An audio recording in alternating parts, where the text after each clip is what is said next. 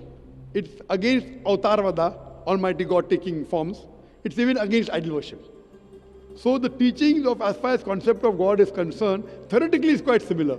Practically, they do deviate here and there a little bit. Doctor Zakir Naik نے پریت کو کہا کہ میری آپ کو نصیحت ہے کہ آپ نے جو قرآن پاک کا ترجمہ خود پڑھا ہے اسے اپنے والدین کو بھی دیں، اور ان سے کہیں کہ وہ اس کو پڑھیں اور کسی ایسی چیز کی نشاندہی کریں جو انہیں غلط لگتی ہے، اور آپ کا جو مقصد ہے آپ اپنے والدین کو اس حوالے سے منا سکیں، تو اس کے لیے آپ کو بہت زیادہ صبر کرنا ہوگا۔ یہ ایک دو دن کا کام نہیں ہے، آپ کو ایک ایمان والے کی تمام ذمہ داریاں بھی ادا کرنا ہے۔ ڈاکٹر صاحب نے کہا کہ آپ مجھے بتائیں کہ آپ کا ایک خدا پر ایمان ہے، حضرت محمد صلی اللہ علیہ وسلم کو مانتی ہیں، مگر یہ نہیں بتایا کہ آپ نے کبھی اسلام قبول کیا یا نہیں، مگر یہ جو ایمان ہے یہ مسلمانوں والا ہی ہے۔ آپ نے اگر اسلام قبول کیا یا نہیں، میں آپ سے سوال کرنا چاہتا ہوں کہ آپ اسلام قبول کرنے کی خواہش رکھتی ہیں؟ پریت نے اس پر جواب دیا کہ میں اسلام قبول کرنا چاہتی ہوں، مگر اس وقت یہ ممکن نہیں ہے، کیونکہ ابھی میرا مسئلہ یہ ہے کہ میں اپنے والدین کو کیسے اسلام کی طرف مائل کروں، کیسے ان کا دل اسلام کی طرف پھیر دوں تاکہ وہ میری خواہش کا بھی احترام کر سکیں، کیونکہ میں اپنے والدین سے کہا کہ میں اگر کوئی بھی قدم اٹھاؤں گی تو میں آپ کو سب سے پہلے بتاؤں گی۔ You do enter into the fold,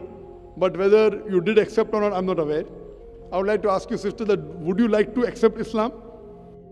Yes, I would like to, but at this moment, I would want to know how am I supposed to convince my parents first, because I don't want to do something like they are not of the knowledge. And I told my parents that if I'm going to take any step, I will inform you. You will be informed before I take any step. Doctor Zakir Naik نے کہا کہ میں آپ کو اس الجھن سے نکالنے کے لیے نصیحت ہی کر سکتا ہوں، اور میری آپ کو نصیحت ہے کہ آپ میرا لیکچر اپنے والدین کو سنائیں، جس میں میں نے مختلف مذاہب میں خدا کے تصور سے متعلق بات کی ہے، اور مجھے معلوم ہے کہ اسلام کے بارے میں بہت سی غلط فہمیاں پائی جاتی ہیں۔ بہت سے غیر مسلم ڈر جاتے ہیں جب وہ سنتے ہیں کہ کوئی بندہ مسلمان ہونا چاہتا ہے، وہ اس سے کہتے ہیں کہ کیا تم دہشت گرد بننا چاہتے ہو؟ میں ہر ایک غیر مسلم، خاص طور پر نوجوانوں کو یہ نصیحت کرتا ہوں کہ مسلمان ہونے سے پہلے اور بعد میں آپ کے رویے میں واضح فرق ہونا چاہیے۔ اسلام میں اس چیز پر پورا زور دے کر بتایا گیا کہ جنت تمہاری ماں کے قدموں کے نیچے ہے، اور بہن آپ کی جنت بھی آپ کے والدہ کے قدموں میں ہے، چاہے آپ کے والدین مسلمان ہیں یا نہیں، جنت پھر بھی ماں کے قدموں کے نیچے ہی ہے۔ آپ کی والدہ چاہے جنت جائیں یا نہ جائیں، مگر آپ کے جنت جانے کا انحصار 100% آپ کی والدہ پر ہے۔ آپ کو اپنی والدہ سے محبت، احترام اور عزت کرنی ہے۔ اگر آپ مسلمان بن جاتی ہیں تو بھی آپ کو اپنی غیر مسلم والدہ کی عزت یا ان سے بدتمیزی نہیں کرنی۔ جب آپ مسلمان بنے یا مسلمان ہونے کا ارادہ رکھیں تو آپ کے رویے میں واضح فرق ہونا چاہیے جو مثبت ہو۔ آپ کی والدہ محسوس کریں کہ میں پہلے اپنی بیٹی کو فلاں فلاں کام کرنے کا کہتی